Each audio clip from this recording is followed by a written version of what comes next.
everyone, welcome back to part 2 of my solo trip to Portland. So in this video, I'm going to be doing a breakdown of all of my expenses on the trip. Gas, food, drinks, any sort of sightseeing that I did, or if I bought any gifts or souvenirs. But I ended up spending less than $500 on the whole trip, and most of that went towards gas. So let's begin the video. So the first thing that I spent on was just buying snacks, toiletries, medicines, and that was around $36. The next, which is obviously one of the bigger expenses in my whole trip, was gas. And obviously the gas was way cheaper in Portland. Almost $1 cheaper back then. My total expense for gas was $167.69, $4 for coffee, and then $8.50 for Taco Bell. I got into Portland around 4 p.m. and I checked in to my hostel, and then I went out for dinner. Got dinner at Tusk. Had heard so much about that place, and I got this Middle Eastern platter. I can still think about it. The dinner then was around $48 with like tax, tip, everything. So my total expenses for day 1 was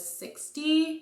Day 2, spent a similar amount, but I feel like I did a lot more. First stop was a coffee shop. I went to Stumptown, ended up spending $7.50. And then I went for brunch. I went to Honey Milk, spent $14 there. Not bad at all. I just got one entree. Then I went to Portland Japanese Garden. Ended up spending $16 for the entry. This was a student discount price. You see the Japanese garden, and then there's like a rose garden. I bought a magnet from there, which was $8, and then I paid $450 for parking. Day 2 is expensive, so overall it came down to $60.85. Day 3 was almost double. So started off the morning again, went to Never Coffee Lab, $7 coffee. Then got a donut at Voodoo Donuts. I really wanted to try a lot more donuts, but they were really big and a lot of them had like cream filling, so I knew I couldn't eat more than one donut. So I just went around the streets of Portland. I think Southwest Portland. Tender Loving Empire. It was like a really cute store. A lot of small businesses had their pieces set up. So candles, and then couple of cups, souvenirs, you name it, they had it all. I got another magnet from there, which was $4. Then I went to a thrift store, ended up getting a blazer, and then I got a flower. Did I get a vase?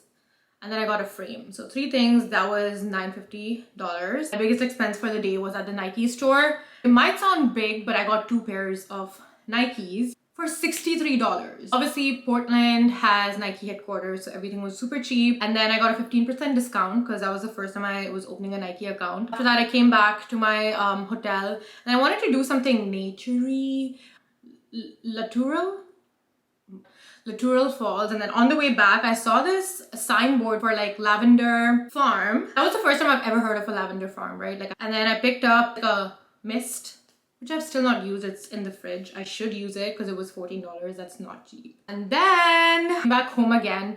I was super tired, but I showered super quick and I left for dinner. I got Italian, which was $24. So overall, it was $126. Hello?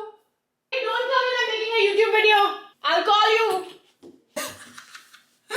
Anyway, 4th day, this was when I was checking out and leaving Portland.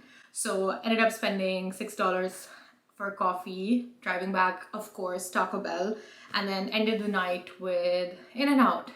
And the total for that day was $14.95. So in total, ended up spending around $466. Ended up spending $466 on my first solo trip, which is not bad.